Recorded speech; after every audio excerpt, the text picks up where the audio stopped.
बृहस्पति देव की जय। देवगुरु बृहस्पति को बुद्धि और शिक्षा का कारक माना जाता है। गुरुवार को बृहस्पति देव की पूजा करने से धन, विद्या, मान सम्मान, प्रतिष्ठा और कई अन्य मनोवांछित फल की प्राप्ति होती है। धार्मिक ग्रंथों के अनुसार गुरुवार को भगवान बृहस्पति की पूजा का विधान है। गुरुवार के दिन व्रत और कथा सुनने से घर परिवार में सुख समृद्धि बनी रहती है। तो आइए जानते हैं गुरुवार व्रत की कथा के बारे में।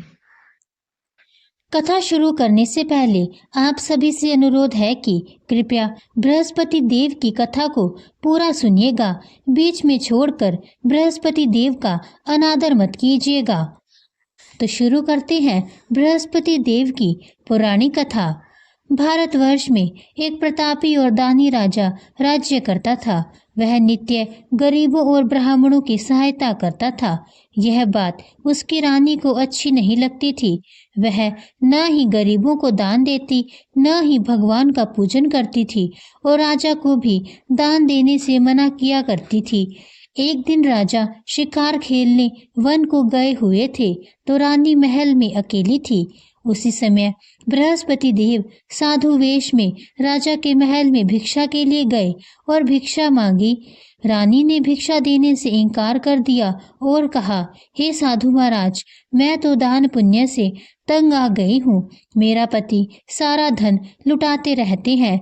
मेरी इच्छा है कि हमारा सारा धन नष्ट हो जाए, फिर ना रहेगा बांस, ना बजेगी बांसुरी। साधु ने कहा, देवी, तुम तो बड़ी विचित्र हो। धन संतान तो सभी चाहते हैं, पुत्र और लक्ष्मी तो पापी के घर भी होने चाहिए। यदि तुम्हारे पास अधिक धन है तो भूखों को भोजन दो, प्यासों के लिए प्याऊ बनवाओ, मुसाफिरों के लिए धर्मशालाएं खुलवाओ। जो निर्धन अपनी कुमारी कन्याओं का विवाह नहीं कर सकते, उनका विवाह करवा दो। ऐसे और कई काम हैं जिनके करने से तुम्हारा यश लोक परलोक में फैलेगा।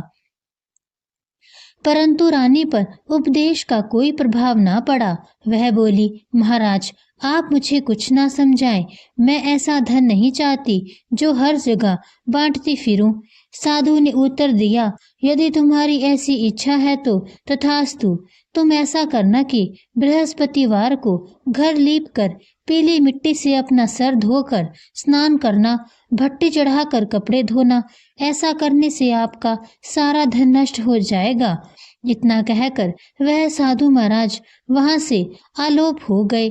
साधु के अनुसार कई बातों को पूरा करते हुए रानी को केवल 3 बृहस्पतिवार ही बीते थे कि उसकी समस्त धन संपत्ति नष्ट हो गई। भोजन के लिए राजा का परिवार तरसने लगा।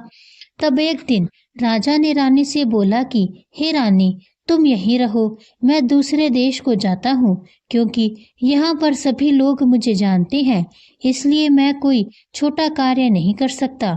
ऐसा कहकर राजा प्रदेश को चला गया। वहाँ वह जंगल से लकड़ी काट कर लाता और शहर में बेचता। इस तरह वह अपना जीवन व्यतीत करने लगा। इधर राजा के प्रदेश जाते ही रानी और दासी दुखी रहने लगी।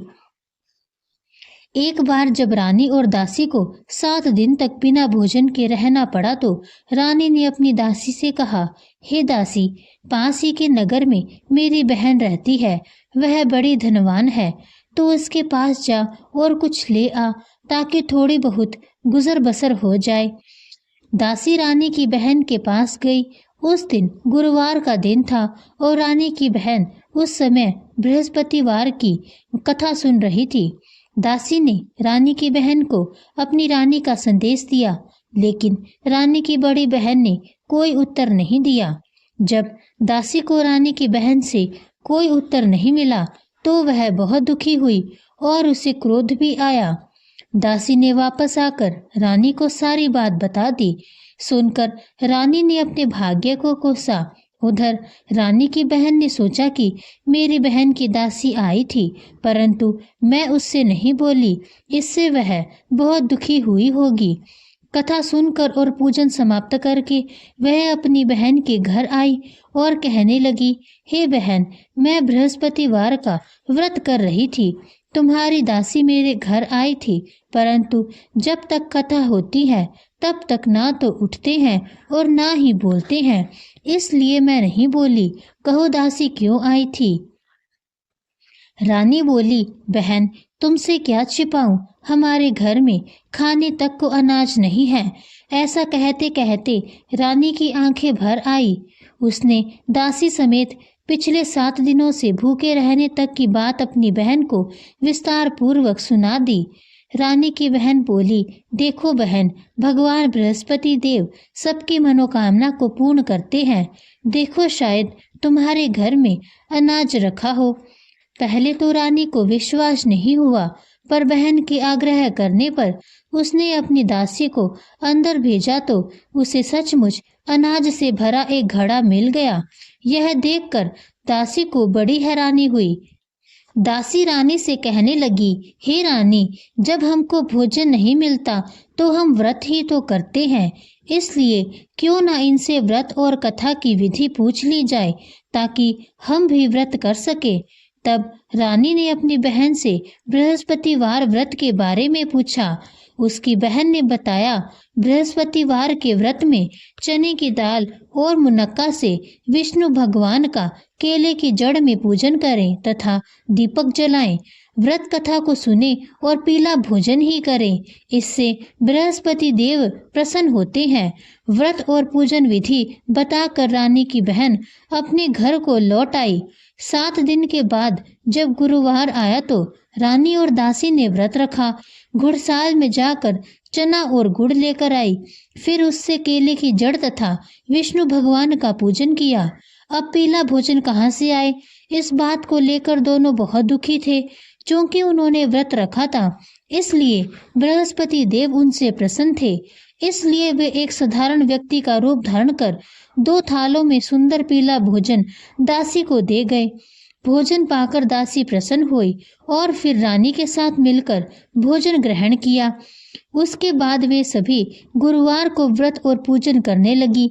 बृहस्पति भगवान की कृपा से उनके पास फिर से धन संपत्ति आ गई, परंतु रानी फिर से पहले की तरह आलस्य करने लगी। तब दासी बोली, देखो रानी, तुम पहले भी इस प्रकार आलस्य करती थी, तुम्हें धन रखने में कष्ट होता था, इस कारण सभी धन नष्ट हो गया, और अब जब भगवान बृहस्पति की कृपा से धन मिला है तो तुम्हें फिर से आलस्य होता है। रानी को समझाते हुए दासी कहती है कि बड़ी मुसीबतों के बाद हमने यह धन पाया है, इसलिए हमें दान पुण्य करना चाहिए, भूखे मनुष्यों को भोजन करवाना चाहिए और धन को शुभ कार्यों में खर्च करना चाहिए, जिससे तुम्हारे कुल का यश बढ़ेगा, स्वर्ग की प्राप्ति होगी और पितृ भी प्रसन्न होंगे। दासी की बात मानकर रानी अपना धन शुभ कार्यों में खर्च करने लगी, जिससे पूरे नगर में उसका यश फैलने लगा। बृहस्पति व्रत कथा के बाद श्रद्धा के साथ आरती की जानी चाहिए। इसके बाद प्रसाद बांटकर उसे ग्रहण भी करना चाहिए। बोलिए बृहस्पति भगवान की जय। इसी के साथ बृहस्पति देव की कथा समाप्त होती है। अगर आपको आज की यह वीडियो पसंद आई हो तो कमेंट्स में जय बृहस्पति देव की ज़रूर लिखें और मेरे चैनल को सब्सक्राइब ज़रूर कीजिएगा। धन्यवाद।